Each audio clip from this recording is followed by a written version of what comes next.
Without further ado, in case you missed it. I don't know if people have been paying attention, but in Florida this week, on May 12th, with the direction of Ron DeSantis, Governor DeSantis, they signed a Big Brother's digital dollar ban. And what that basically is doing is they're trying to get ahead of the central bank digital currency. And Florida's bill will prohibit the use of federally sanctioned CBDC as money within Florida's Uniform Commercial Code, and it bans CBDCs issued by foreign government reserves and central banks, including China's digital yuan or yuan. So, if people don't know what the CBDC is, or central bank digital currency, this is a move by a lot of governments to basically make money electronic. And from my understanding, correct me if I'm wrong, Jim, is what it's gonna be is you'll either have your phone or maybe some app or maybe a watch or something that'll have your identifying information on it. And anytime you make a transaction, the government basically holds all your money and it tracks everything you do. It tells you how much money you have. And obviously they promote this as it's going to be a way to make things easier, to make things safer, and it's going to be the best thing ever. But when you see what's happening in China with how they're restricting people with social credit, their social credit system and their credit scores, and not letting people purchase things, and what some politicians are doing now, even states are doing, what restricting what you can buy and can't buy. I think Ron DeSantis is onto something when he's sitting there like, we don't want to allow the federal government to have control and visibility of everything that its citizens do. So, what do you think? Yeah, exactly. So, essentially, instead of taking your money and doing a direct deposit into your local bank account, essentially you'll be taking that and depositing it with the Federal Reserve. So you'll have a direct line to the Federal Reserve, and yeah, it'll pretty much be an open communication. So they'll get to see everything that you spend money on. So gone are the days where if you go to the if you want to go to the liquor store to hide something from your from your wife, and you go to the ATM to get some cash out to pay for something, you won't be able to hide anything. You'll have to pretty much the government will have full transparency into everything you're spending Well, money on. So if you it's buy some cigarettes, if you go to the tanning salon, they can use that, increase your health insurance like they were trying to do with Obamacare. So it just yeah. opens up a whole can of worms. It's actually funny that you say that because I think this also goes in line with those 87,000 IRS agents, the $600 payments. If you get more paid more than $600, they want to know what those transactions are, and they said we're going to hire these 87,000 agents for billionaires, right? And however, everything they're doing makes it seem like they want to make sure they track everything you're doing. And one of their selling points is, oh, we can stop drug dealers and we can stop people doing illegal things because cash is used for illegal things. Well, yeah, especially Ukraine, right? But we just give it to them no matter what. I really think, and I'm hoping with bills like this that other states will follow suit and people will start realizing that this is no good. I mean, even in the pamphlet that they presented when they signed the bill, it basically lists some of the threats that central bank digital currency has, and some of them are you loss of personal privacy, your economic freedom through government sanctioned surveillance. Right? They know everything you do, everything. Imagine trying to do your taxes now too. I mean, just thought about that. Tax season just finished about a month ago. Imagine that. Like, I'm sure there's things everyone forgets, whether they forget or they legitimately forget. They're gonna know everything. And what if they like, oh, listen, remember you bought that there and did this? And think about it. Like, you're supposedly some states, if you buy items in other states and you didn't pay the tax to your state, they want you to pay the tax on that. No one does that. But with the CBDC, I'm sure as heck they'll be like, hey, listen, Justin, you were in New Hampshire, and New Hampshire's tax free, and you bought that particular item, you owe us tax on that tax money. So this is the thing that I hope there's a big pushback. There needs to be a big pushback because if we let this gain traction, we're done. And I don't mean that. I don't mean that to be like taken lightly because it's true. Everything that's going on, what would you lead you to believe that the government wouldn't use this as some way of controlling what you do. Yeah, just like everything out there, it's eventually they're finding some way to use it to control people, whether it's CBDCs, whether it's the electric vehicles that they can turn off and on the Yep. ignition switch. It's like each of these technologies that are coming out, they're looking at it and looking at ways of like, okay, how can we use this to essentially control the population? It's kind of like what media has been doing for Yeah. for the last Well, few years. one last thing too, it says, well, there's two things. Community financial institution, it threatens, banks would probably go away, so with loss of jobs, but they don't care about jobs. And then access to goods and services by limiting purchases. And that takes us into the next thing that happened this week. I have a nice video from the governor of New York. Let's take a listen. But we, just like we had to go from long time ago, can transition from coal as your energy source. We do have to transition. There are clean energy alternatives. It's going to take time. And I want to make sure that New Yorkers don't get hit hard for the cost. So we're going to roll this out. But new buildings that are going up, they can go electric, they can do heat pumps. This is high. All right. So what's happening here is the governor signing a bill that's basically saying all new buildings that are going to be built can't have gas lines in them because we want to transition away from gas stoves. So again, it used to be conspiracy theory, and now it's turned kind of into reality. What else is going on? Do we know? California started their no gas cars by 2035, and now Massachusetts, and now Rhode Island, and now you can't have a gas stove, and you can't have a gas car, and you can't do this. And you're going to sit there and tell me that if they didn't have this mechanism in place where they could actually stop you from purchasing something, that they wouldn't stop you from purchasing something? And there's always a good reason. I mean, that's the insidious thing about these type of measures they put into place, is there's always a good reason.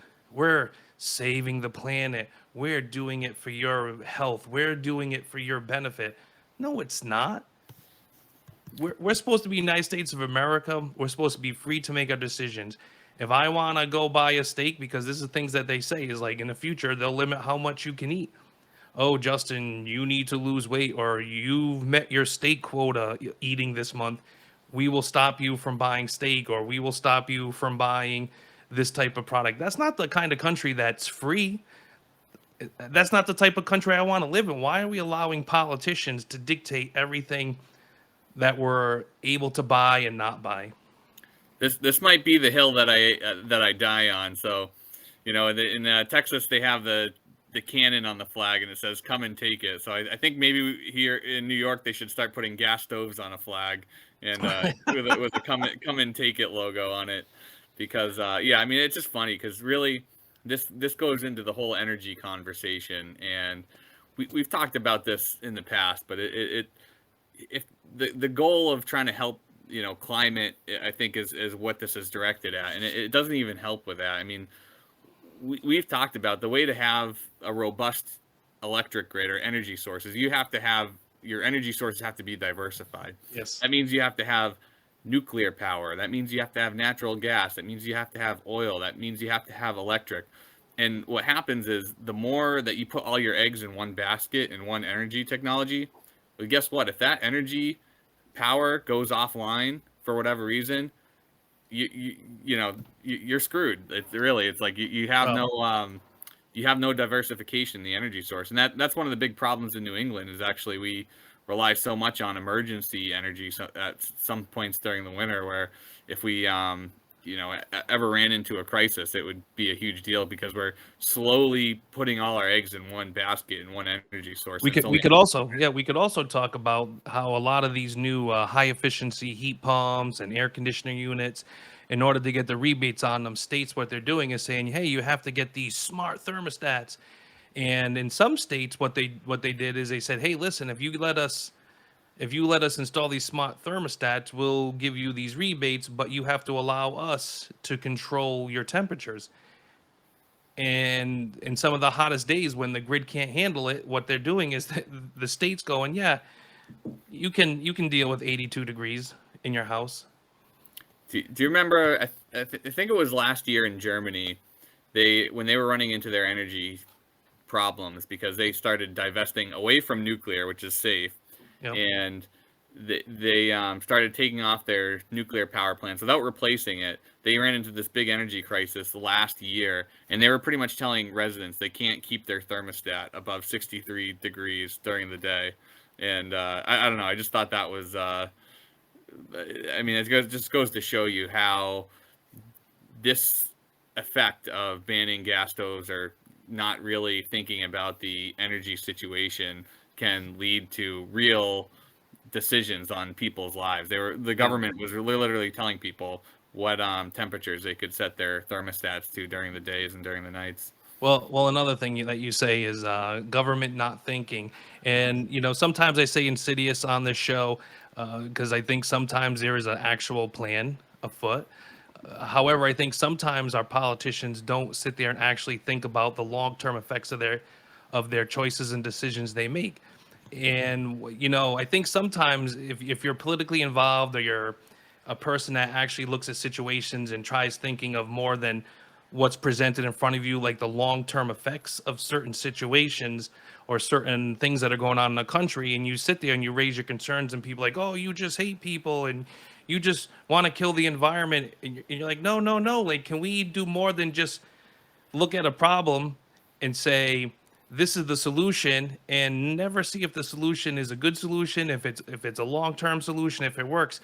Which leads me to the next thing that happened this week in Chicago. We had the influx because Title 42, I think, ran out, and we had an influx of immigrants into the country. And so what they're doing is they're starting to move them into communities. And we're talking about 250, 500 immigrants. We're not talking the hundreds of thousands and millions that in the last couple of years have come into America. And some of these communities are finally getting exposed to what people have talked about for the last couple of years, saying this is a drain on resources. Like, couldn't you have helped us first? We don't mind helping people, but now you haven't even helped us, and now you want to help these people and give these people more. So let's see what these residents in a suburb of Chicago that voted 97% for Joe Biden in the last election. I would guesstimate, I don't think 97% of these people are going to vote for Joe Biden again, but let's hear what they had to say. Politically, having over 500 people in our community would completely wipe out any interest we have. Are you aware that there are immigrant 500 people will wipe out our influence? Think they're getting 500 people. Sorry for cutting us off, but that just blows my mind. So state houses all over this country who are advocating for non-citizen voting in local elections. So again, I think you and I have talked about this before, maybe not on the show, and I'll finish this video in a second, but he's saying there's state houses all across the United States that want to give non-citizens the right to vote. Why are there millions and millions of people being allowed in here? And then, like Massachusetts, we just gave them licenses that have no identifying information anywhere that they're an immigrant, they're not a resident, they're not a citizen. It's just a license that looks like yours and mine. And then there's state houses across the United States that want to give the right to vote to people who aren't citizens. And I think what's happening is you're starting to see people get what's going on. Let's just finish this up and we can discuss really quick. What if that happened here? That would change the mindset of what we as a black community need to thrive here in Chicago. That's a concern of ours. This is much bigger than the mayor of Chicago or Chicago Police Department. This is an effort to destroy our neighborhoods and silence our voices even further. Man, that's powerful. And to me, it's hopeful, right? I think what's happening is we have a lot of people waking up to the fact that we have a lot of politicians that as we discussed before and often, is they want to maintain as much power as possible. They want to stay in power. So what they do is they use our money to come up with programs to buy more votes, or what they think will get them more votes. And I think what's starting to happen is people starting to realize this, and they're starting to say, wait, you haven't solved the roads. We have homeless. We have veterans that are homeless. There's people going hungry. Taxes are getting crazy. Jobs are hard to find. And your solution to this is to invite more people in that we're going to spend more money on.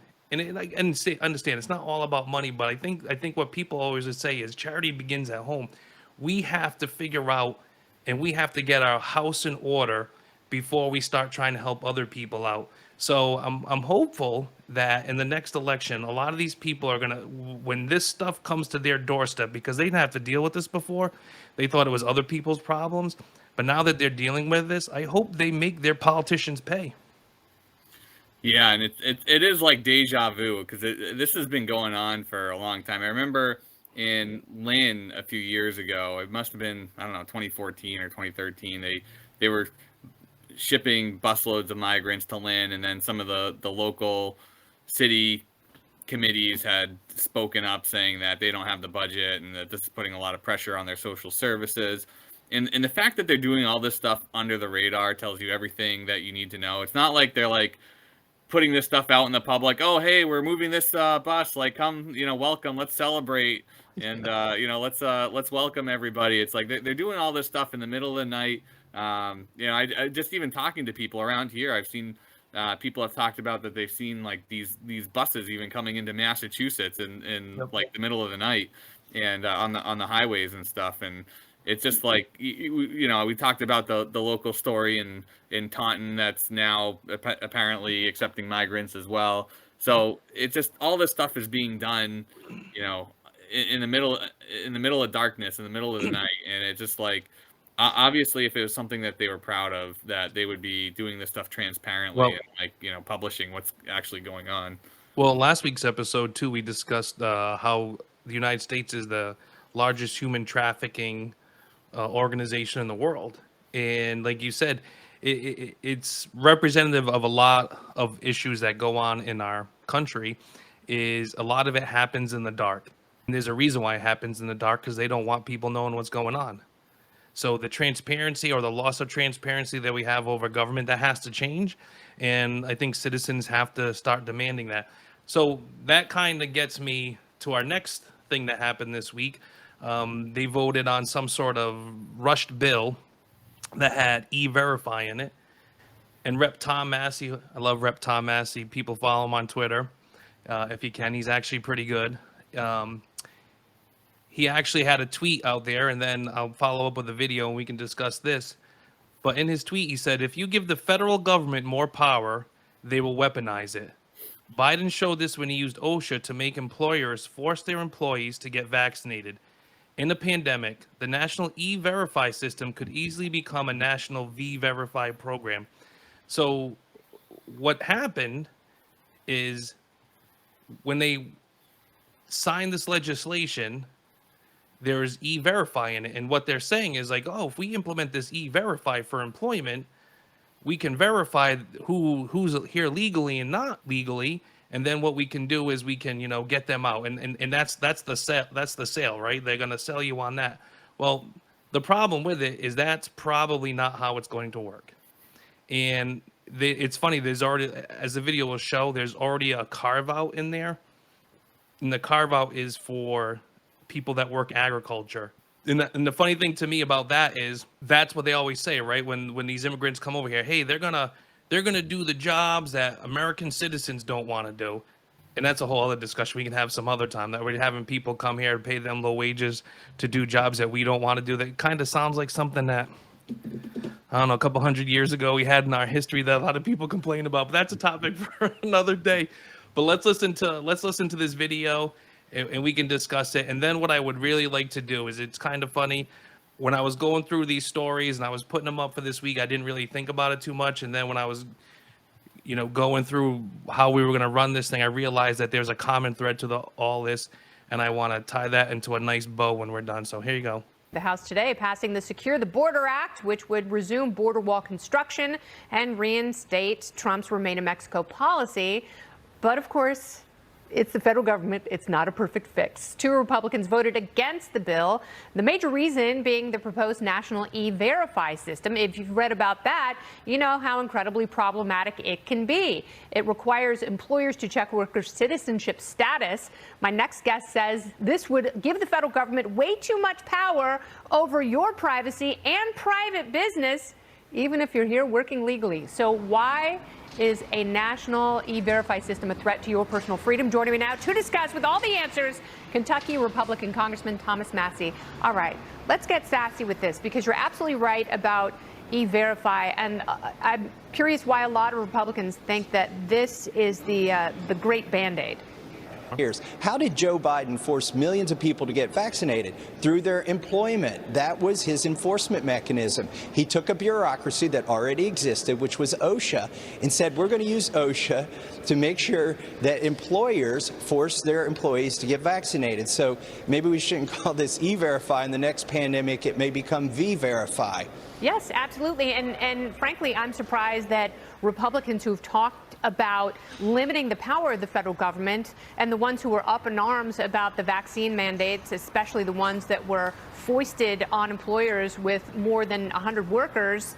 They did amend it to indicate to the people who were nervous about the supply of ag labor. Yes. To ameliorate their concerns, they added an amendment at the last second yesterday that said, well, when we enforce this, we really need to look at whether it should apply to ag workers or not. So they're basically signaling that this wouldn't apply to ag workers. And like you said, there's basically what this would do, in addition to giving the federal government too much power, is it would raise the price of fake credentials. Because in the states that have tried this, that's what's happened. People still get a fake birth certificate and a social security number and go to work. Speaking of American, this turns the American promise upside down. You are guilty, Kennedy, until proven innocent under E-Verify. You have to prove you're not an illegal alien to get a job after this passes in all 50 states.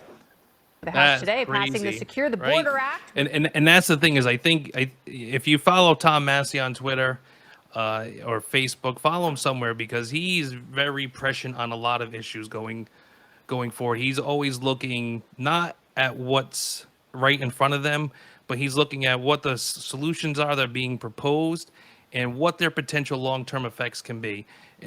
And like I said, he just sits there and then blows your mind that what you're going to do is you're going to create a system that's to verify the legality of people that are here illegally, who most are going to go into agriculture, but they have a carve out for it. And then what's really going to happen is that if you're an American citizen, every time you go for a job now, they're going to have to verify you. It's just...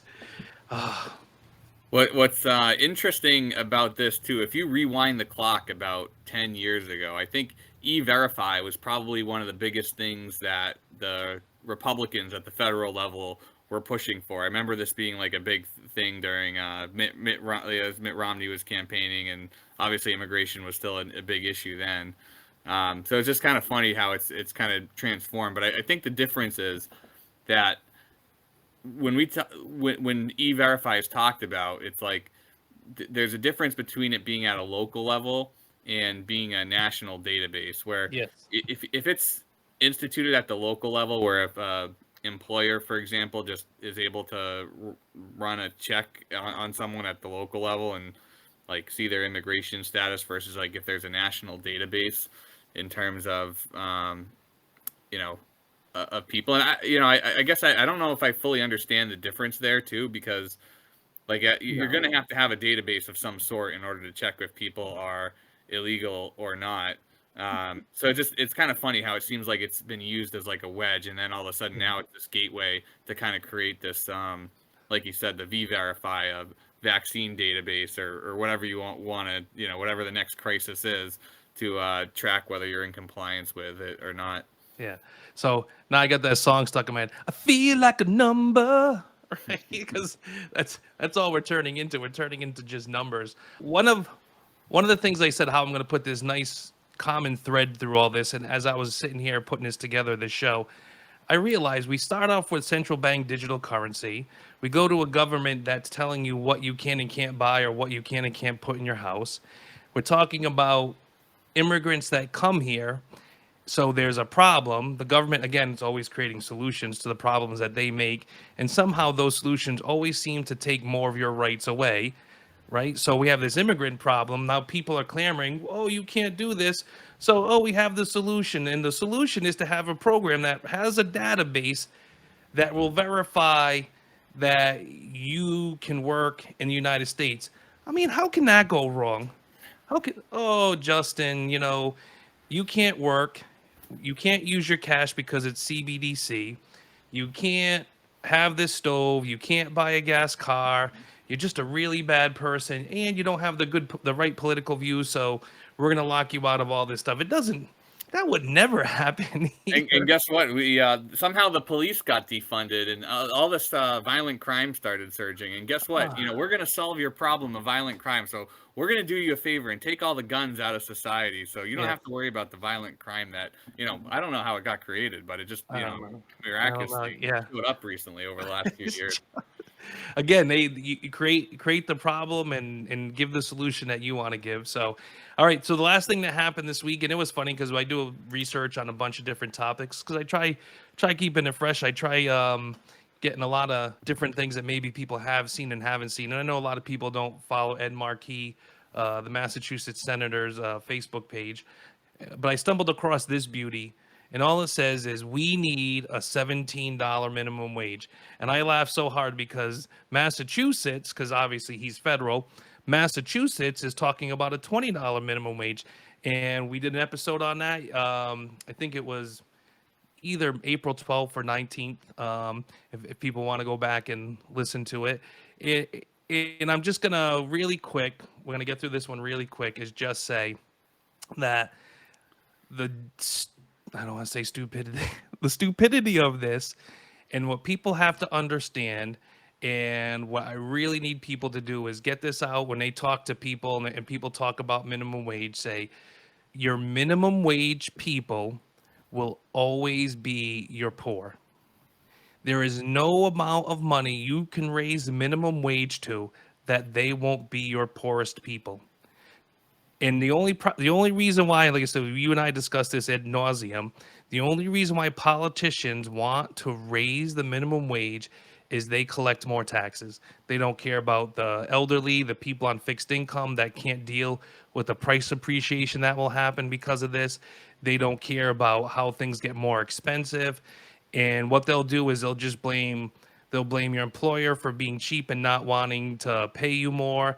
They'll blame the computerized terminals that you have to go to the store and deal with now, and no more personal interaction with people there. They'll blame that on greedy stores. All the while, businesses are trying to stay in business, and these people keep raising the cost of doing business because they want to get more taxes, and this is an easy way of them to do it.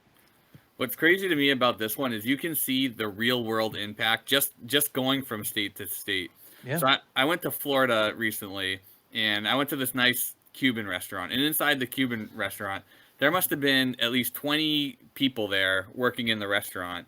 And, they're able to do that because the minimum wage laws in Florida aren't that high. But here you had people, the experience of the restaurant was a lot better. You had, like, people literally, like, waiting on you, refilling your drink every few minutes. And you had people, like, they were busting their tail and they were learning, on the job, and all those people can take that experience, and whether they want to start another restaurant later down the road, they were having fun. It was just like a great environment, just like a great experience from what I could tell. And, fast forward to come back to Massachusetts, I go to a local fast food shop, and you have like a machine spitting out a ticket at you. Yep. And I'm like, is this just like, can we just fast forward to the point where we're just getting fed by machines and the employee is cut out completely? How about we fast forward to politicians that are fiscally responsible and understand that their decisions have long-term consequences, and you just can't keep spending other people's monies to keep yourself in power. So here's the other thing on Ed Markey's Facebook thing, and it was a shock to me.